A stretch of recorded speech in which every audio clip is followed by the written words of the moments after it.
Geralmente a gente pensa em arqueologia como escavar ossos de dinossauros ou vasos antigos no deserto, certo? Mas na nossa análise profunda de hoje, o nosso fóssil é um pouco diferente. É bem diferente, na verdade. Sim, nós temos aqui em mãos um arquivo exportado de um banco de dados. É tipo um aplicativo de avaliações, rastreando o perfil técnico de uma cerveja muito lendária.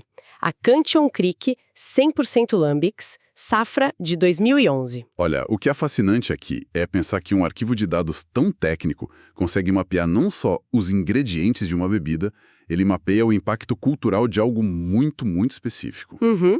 E os números que a gente tem aqui na mesa contam uma história bem curiosa, né? Com certeza. Uma história que até desafia a lógica comercial de hoje em dia. Certo, então vamos destrinchar isso. Porque logo de cara já tem algo que não bate muito bem.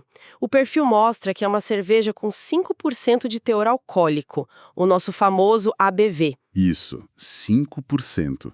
O que é bem baixo para uma cerveja de guarda. Exato. E a métrica de amargor, o IBU, sequer se aplica. Fica registrada como não disponível. Eu fico impressionada. Como uma bebida de baixo teor alcoólico e sem amargor consegue sobreviver por mais de uma década e ainda ostentar uma nota astronômica de 4,54 no sistema? Bom, o segredo disso tudo está na biologia da coisa. A Brasserie Cantillon não faz cervejas convencionais. O estilo Lambic usa fermentação espontânea, sabe? Tá, mas o que isso significa na prática para a bebida? Significa que eles literalmente deixam o mosto exposto ao ar, tipo com os tanques abertos mesmo, para capturar leveduras selvagens e bactérias da própria região. Uma acidez altíssima. É exatamente essa acidez, e não o álcool ou o lúpulo do amargor, que age como grande conservante natural. Ah, faz muito sentido. Pois é. Ela envelhece e evolui quase como um vinho fino de guarda, o que contraria totalmente aquela lógica das cervejas de prateleira comuns. Então a acidez meio que blinda a bebida contra a ação do tempo. Mas, peraí, tem um ponto. Olhando os números de interação aqui da nossa fonte, o sistema registra 612 interações totais. Com 549 sendo únicas. Isso. E 465 avaliações que geraram essa nota altíssima.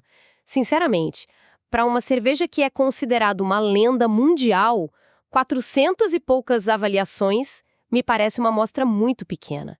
Isso não acaba inflando a nota? É uma ótima observação.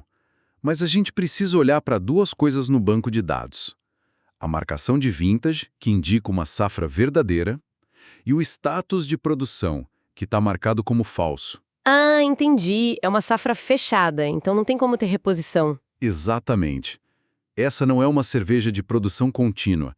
É uma edição restrita de 2011 que simplesmente parou de ser feita. Nossa, verdade. Então, considerando quão incrivelmente limitadas eram as garrafas no mundo todo, ter quase 500 pessoas documentando meticulosamente essa degustação é, na verdade, um volume colossal. Caramba! Mostra o nível extremo de dedicação dos colecionadores em registrar o momento exato em que abriram a garrafa. Totalmente. E isso nos leva diretamente a como o público interagiu com essa edição ao longo dos anos. Isso acaba criando uma dinâmica quase de caça ao tesouro, certo? O que explica outro dado super interessante que a gente tem aqui na análise. A métrica atual de registros. Ela está cravada na palavra 0. 0 registros mensais. Isso é muito revelador para nós. Sim, a garrafa se tornou tão rara que quem tem simplesmente não abre mais. Se a gente conectar isso a um contexto maior da cultura cervejeira atual, a gente vê claramente como a escassez dita o comportamento de consumo. O 0 ali não é porque esqueceram dela, né? De jeito nenhum. Aquele 0 significa que o produto atingiu o patamar de relíquia absoluta. As poucas garrafas que restam provavelmente estão trancadas a 7 chaves em adegas climatizadas. Esperando uma ocasião monumental, talvez. Isso. Ou sendo tratadas puramente como um investimento financeiro de alto valor.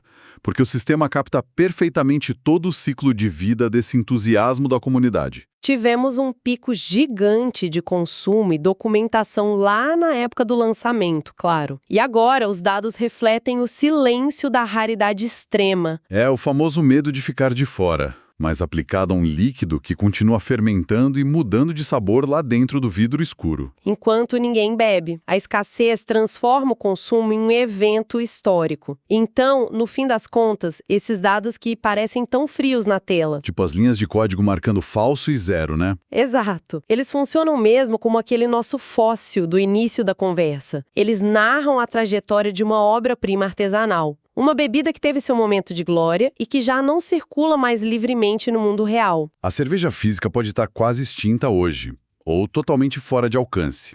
Mas a complexidade sensorial que ela entregou lá em 2011 foi dissecada e imortalizada pela matemática da comunidade. É muito doido pensar nisso. O que deixa um pensamento muito provocativo para quem está ouvindo a gente agora. É uma ótima reflexão para encerrar.